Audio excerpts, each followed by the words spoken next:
نبی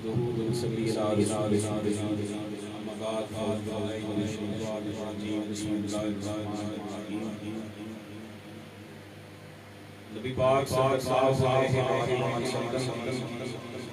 محبت میں سجائی گئی یہ محفلیں در حقیقت ہمارے اتنا اہم ہے کہ اس کا تصور نہیں کیا جا سکتا۔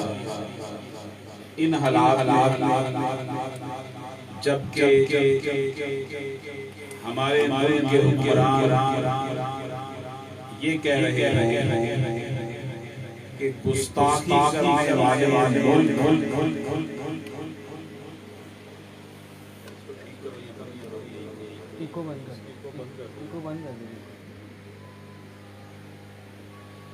ہمارے ملک کے حکمران یہ کہتے ہوئے دکھائی دیتے ہیں کہ گستاخی کرنے والے ملک کو اگر ہم نے کوئی پروٹیسٹ کیا تو وہ ہمارے ساتھ تجارت ختم کر رہی ہے۔ یہ ہے ایمان کی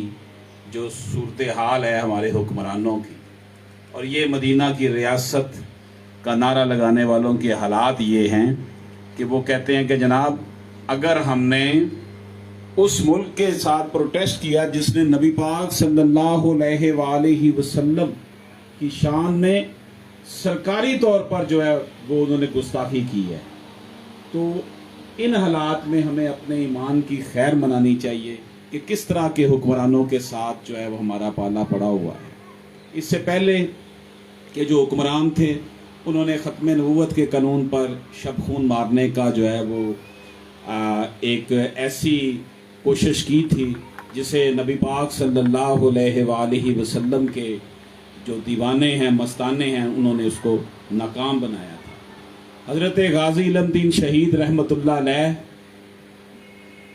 سے جو سبق اس ملک کے، اس برے صغیر پاک و ہند کے اور پوری دنیا کے مسلمانوں نے وہ سیکھا ہے وہ یہی ہے کہ جب بھی نبی پاک صلی اللہ علیہ وآلہ وسلم کی محبت کی بات ہو، آپ کی حرمت کی بات ہو، آپ کی ناموس کی بات ہو، تو ہماری جو زندگیاں ہیں ان کا جو ہے پھر کوئی فائدہ نہیں ہے۔ کہ اگر نبی پاک صلی اللہ علیہ وآلہ وسلم کی جو ہے ناموس کے حوالے سے ایسی باتیں ہو رہی ہوں کہ ہم اسے برداشت کرتے چلے جائیں۔ یورپین پارلیمنٹ نے یہ بات واضح طور پر پاکستان کو کہی ہے کہ آپ اپنے ملک میں ختم نبوت کا قانون اور ناموس رسالت کا قانون جو ہے 295C اس کو جو ہے ختم کریں، ورنہ ہم آپ کے اوپر معاشی پابندیاں لگا دیں گے۔ یہ صورتحال ہے ہمارے حکمرانوں کی خارجہ پالیسی کی کہ انہوں نے یہود و نصارہ کو خوش کرنے کے لیے اتنا اپنے آپ کو وہ نیچے لے گئے ہیں کہ اب وہ ممالک ہمیں کھلم کھلا کہہ رہے ہیں کہ جناب گویا کہ اس ملک کو پھر بنانے کی کیا ضرورت تھی۔ پاکستان بنا ہی اسی لیے تھا کہ یہ اسلام کی لیبارٹری ہوگی اور ہم یہاں پر اسلامی تعلیمات کے مطابق، اسلامی قوانین کے مطابق زندگی گزار سکیں گے۔ اب جب کہ پاکستان بن گیا لیکن حکمران اشرافیہ نے اس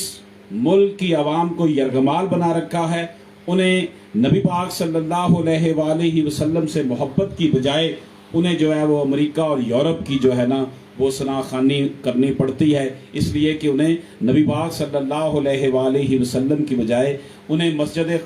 خزرہ کی بجائے جو ہے وہ واشنگٹن اور نیو یارک جو ہے وہ ان کے لیے زیادہ مقدم ہے، اور جس کا رزلٹ ہم یہ دیکھ رہے ہیں کہ ہمیں یہ کہا جا رہا ہے کہ اپنے سلیبس میں سے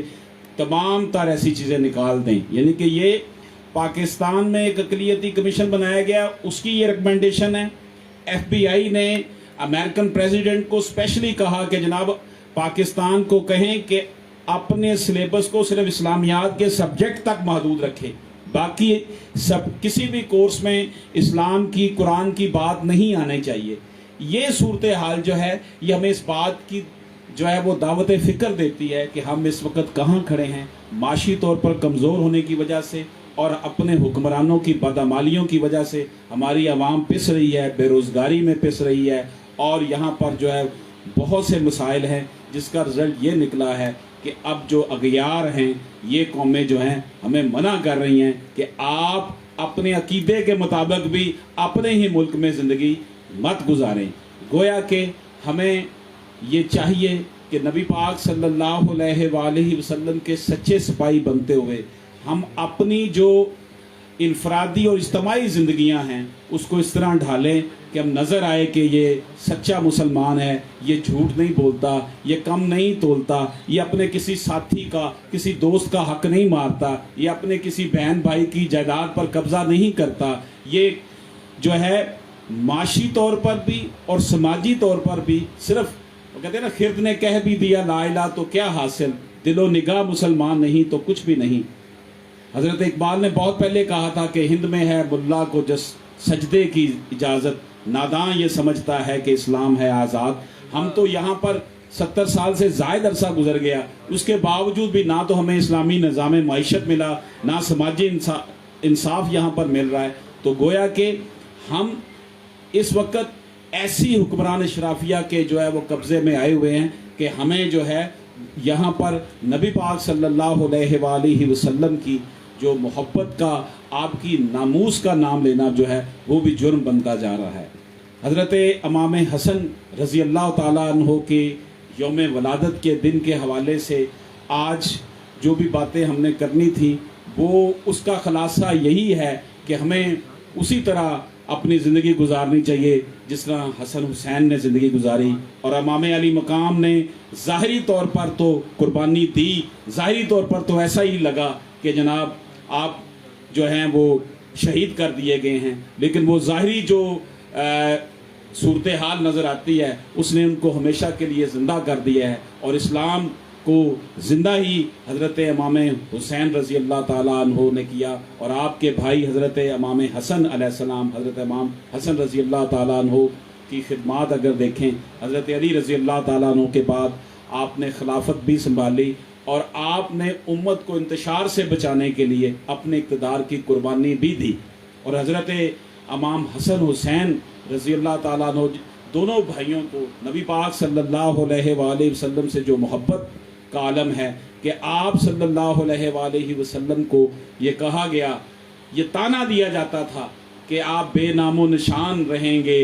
آپ کی تو کوئی نرینہ اولاد ہی نہیں ہے۔ تو نبی پاک صلی اللہ علیہ وآلہ وسلم کے حوالے سے پھر جو ہے وہ اللہ پاک نے فرمایا کہ ہم نے تو تمہیں حوض کوثر عطا فرمائی ہے۔ اور امام علی مقام اور حضرت امام حسن دونوں جو شہزادے ہیں وہ جو ہیں ان سے جو محبت کا انداز ہے